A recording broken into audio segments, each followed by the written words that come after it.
como eu falei no final da aula passada, é, nós íamos conversar agora sobre um pouquinho mais sobre o orçamento sigiloso, depois a gente ver mais alguns detalhes a respeito do orçamento como um todo, tá? Então, em primeiro lugar, ainda falando de orçamento sigiloso, então a lei permite que haja um orçamento sigiloso, isto é, que quem estiver participando da licitação não saiba, né, não saiba o valor daquela licitação, o preço máximo que o contratante ou a administração está disposta a pagar por aquela para elaboração, execução daquela obra, daquele serviço de engenharia. Então é possível você deixar o orçamento sigiloso.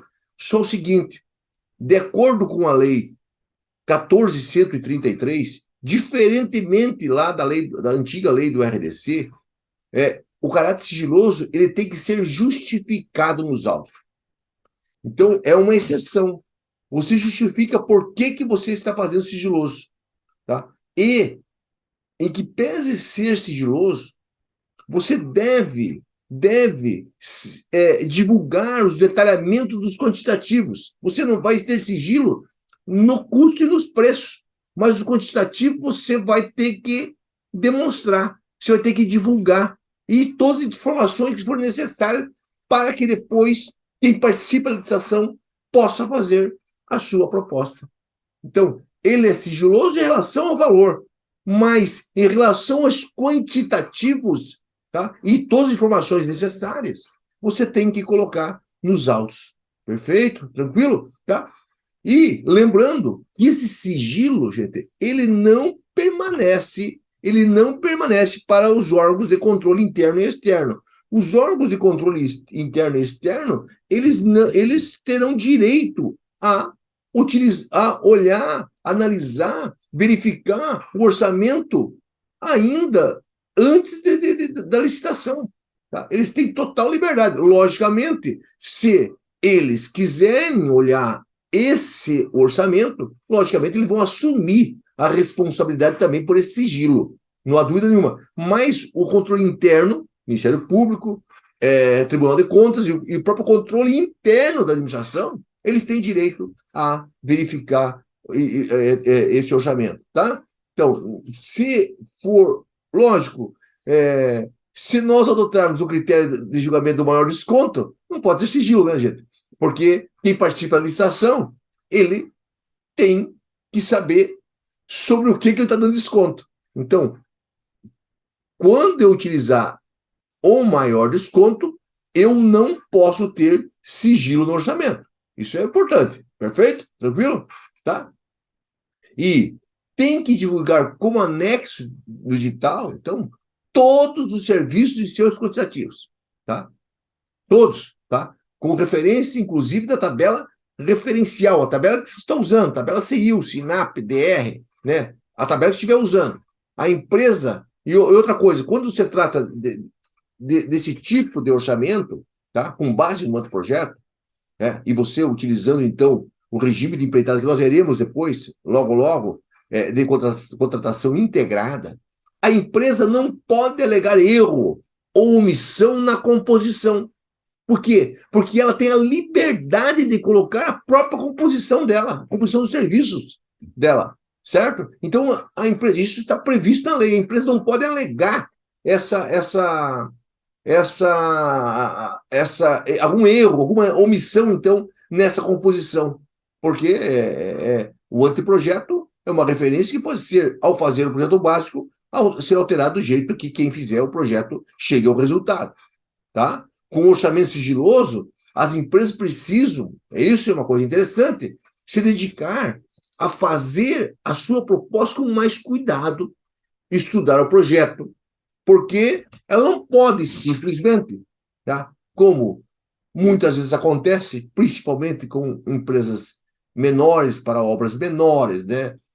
Isso ocorre muito em edificação. As empresas simplesmente, sem analisar o projeto, sem analisar a planilha orçamentária, estabelecem um desconto linear sobre tudo e estabeleceu o preço. E não analisou nada. Não viu, às vezes faltou alguma coisa, às vezes algo não está de acordo com o projeto, a planilha não está de acordo com o projeto, ele não analisou isso. Agora, quando você tem um orçamento sigiloso, exige que a empresa, então, ela vá buscar analisar com maior profundidade, então, a planilha orçamentária que é referência para a licitação. Perfeito? Tranquilo? Então, isso para dar uma ideia para vocês o que é um orçamento sigiloso. Para nós passarmos agora a conversar um pouquinho sobre o BDI, só questões assim da lei a respeito do BDI, evidentemente, porque é importante a gente conhecer o que a lei ou o próprio regulamento do Estado do Paraná fala a respeito do BDI. BDI, nós sabemos, né? É uma sigla que significa bônus ou benefícios ou bonificações, né? De despesas indiretas, ou lucro, lucro de despesas indiretas, né? É isso que, né? Que está na planilha de custos, né? Sobre a planilha de custos, e que identifica um percentual a ser aplicado sobre os custos diretos com o intuito de incluir no orçamento os demais custos envolvidos na realização de serviços ou obra. O que é isso? É o seguinte, quando você faz uma obra, você vai na tabela, por exemplo, pega os custos, né? Os custos lá de cada serviço. Só que você, além dos custos diretos daquele serviço, você tem outras despesas indiretas. Você tem lá uma despesas, né, com a administração da própria empresa, né, a administração do teu negócio, né? E, logicamente, e tem também o teu lucro. Você precisa colocar isso no teu preço. Por isso, então, que o BDI, ele tem, além, ele somado aos custos, ele dá o preço. Então, o BDI, então, o que ele tem embutido nele? As despesas indiretas, o lucro operacional da empresa e tributos. Então, está tudo incluído ali.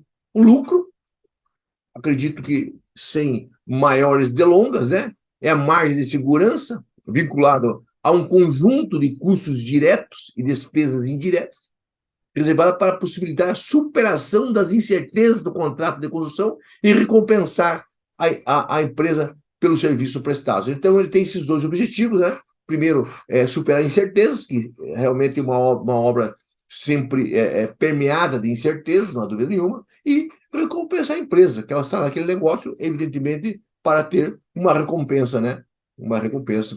Né? Quanto aos tributos, né?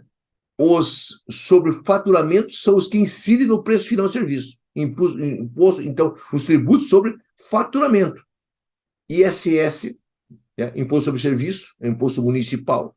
Contribuição para o Programa de Integração Social, que é o PIS, e contribuição para o financiamento de Seguridade Social, CONFINS. Então, os tributos que incidem sobre o faturamento, né, que estarão embutidos, então, que nós deveremos, nós, a administração, pagar para a empresa o ISS, o PIS e o COFINS. Tá? E esse tributo sobre o lucro e a renda não deve ser computados para o cálculo do BDI. Por quê? O que diz essa súmula? Essa súmula do TCU também está lá no artigo 478, parágrafo 2º do decreto estadual, do regulamento do Estado do Paraná, o decreto estadual 10.086 de 2022. Diz o seguinte, que o imposto de renda sobre a pessoa jurídica, tá? E a contribuição sobre o lucro líquido, tá? Não se consubstanciam em despesas indiretas passível de inclusão na taxa da BDI, tá? Do orçamento básico de licitação, haja vista a natureza direta e personalíssima desses tributos que oneram pessoalmente o contratado. Eu estou dizendo o seguinte, que o decreto diz o seguinte, tá? Esses dois tributos, imposto de renda sobre pessoa jurídica, contribuição sobre o lucro líquido, são tributos que quem tem que pagar é o contratado. Porque quem ofere renda, gente, é o contratado. Se ele ofere renda, ele tem que pagar o imposto sobre a renda. Quem tem lucro líquido é o contratado. Se o contratado tem lucro líquido, quem tem que pagar contribuição sobre lucro líquido é ele.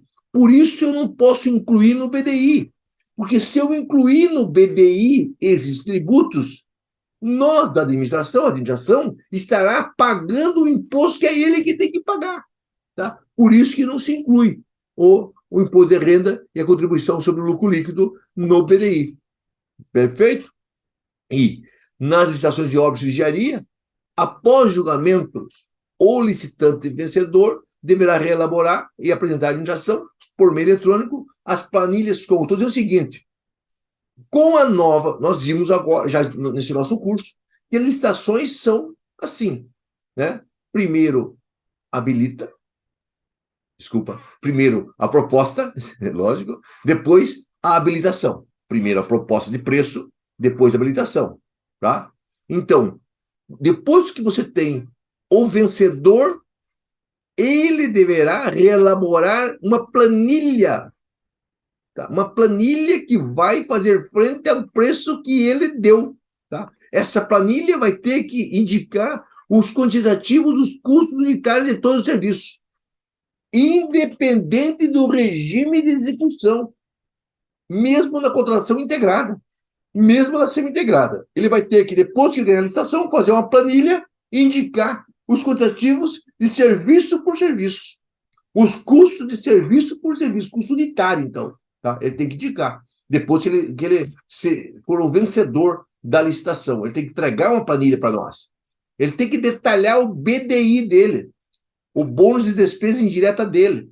Ele tem que detalhar, fazer uma planilhinha entregando item por item do BDI dele. Tá?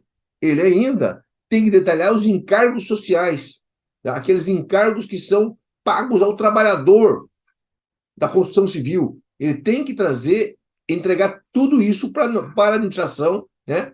E os respectivos valores adequados ao valor final da proposta vencedora. Tá? Adequar todos esses valores ao valor dele, da proposta vencedora. Tá?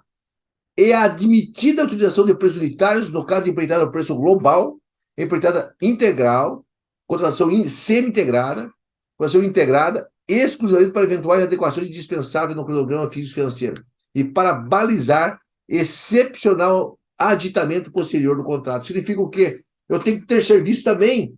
Eu tenho que ter serviço por serviço também nesse regime de empreitada. Também na contratação integrada. Também na semi-integrada. Também na global. Por quê? Porque eu preciso, mesmo nesses regimes de empreitada, eu preciso ter serviço por serviço, porque caso haja algum aditivo por algum motivo, por exemplo, alteração de projeto, alteração de especificação, você já tem o preço daqueles serviços. Então, você tem que colocar serviço por serviço também nesses regimes de empreitada. Não é só no regime de empreitada por preço unitário, tá? Isso está explicitamente na Lei 14.133 de 2021, está lá, artigo 56, parágrafo 5º. Tá, e o que é o tal do BDI? O que tem no BDI? A lei não diz. A lei não diz. Mas o decreto regulamentor do Estado do Paraná, o decreto 10.086 de 2022, ele diz o que deve estar contido no BDI, tá? Então, o preço máximo, diz o decreto, será resultante do custo global de referência acrescido do BDI, que deverá evidenciar em sua composição no mínimo. Então, o que tem no mínimo o BDI? A taxa de rateio da administração central. Por quê? Uma empresa tem uma administração central, mas essa administração central serve para todas as obras. Então, terá uma taxa de rateio. Cada obra terá um pouquinho, pagará um pouquinho, então, para manter aquela estrutura da administração central. Tá? 2. Percentuais de tributos incidentes sobre preços de serviços, excluído contribuição sobre lucro líquido, imposto de renda sobre pessoa jurídica. Tá? Excluído esse, mas os outros tributos estão dentro do BDI. Tá? A taxa de risco, seguro e garantia do empreendimento, porque uma obra tem risco, gente. Uma obra tem que ter seguro, tem que ter garantia. Tá? Então, isso aí é pago para o contratado. Aonde está isso? Está dentro do BDI, porque o BDI vai ser somado ao custo para dar o preço. E a taxa de despesas financeiras. Tá? Porque quando você contrata uma obra, a empresa executa a obra e recebe 30 dias depois. Tá? Cada vez que há uma medição, ela recebe 30 dias depois. Esse tempo que ele fica para receber é pago para ela. Isso chama-se taxa de despesas financeiras. E, finalmente, a taxa de lucro, tá? Porque, logicamente, quem constrói para alguém quer lucro. E há uma taxa de lucro, tá? Esse BDI, o BDI tem o BDI que nós fazemos, que é o BDI referencial. Esse é o referencial, esse é o nosso, é uma referência que tem, um acordo 2622 nos ajuda, do TCU nos ajuda a estabelecer o percentual desse BDI, tá? E o BDI que ela nos entrega é o BDI dela. É o BDI dela, tá? Quanto ela que vai saber qual a taxa de rateio dela, ela que vai saber. Percentual do tributo é mais fácil porque é legislado. Ela saber o risco dela, as despesas financeiras dela, ela que vai estabelecer o lucro dela. Então, esse aí, o dela, ela nos entrega depois que ela ganha a licitação, tá? Então, o edital, reforçando isso, ele deverá, independente do regime de execução, gente, o edital deverá exigir que os licitantes apresentem em suas propostas a composição analítica do BDI, tá? O que é a composição analítica? Quanto que estabelece a taxa de rateio, o percentual do tributo, estabelecer taxa de risco, colocar cada um desses valores depois que ganhar a licitação. E também os encargos sociais que atinge o salário do empregado da empresa, né? Discrimina todas as parcelas, né? Exigir a apresentação de declaração de que, ou pode ser, como o Paraná, o pessoal da identificação adota, né? Se ele não apresentar tudo isso, ele pode apresentar uma declaração de que aceita a composição lá do anexo digital, lá do nosso BDI referencial. Ele pode utilizar isso. Isso está previsto no nosso decreto regulamentar, do regulamento do Estado do Paraná, está previsto lá no artigo 480, tá? Beleza? Tá? Então, é isso. Então, basicamente, então, nós com isso, nós encerramos essa parte aí de orçamento para nós conversarmos aí um pouquinho mais no próximo encontro sobre o famigerado jogo de planilhas. Valeu, gente. Um abraço, até a próxima. Tchau, tchau.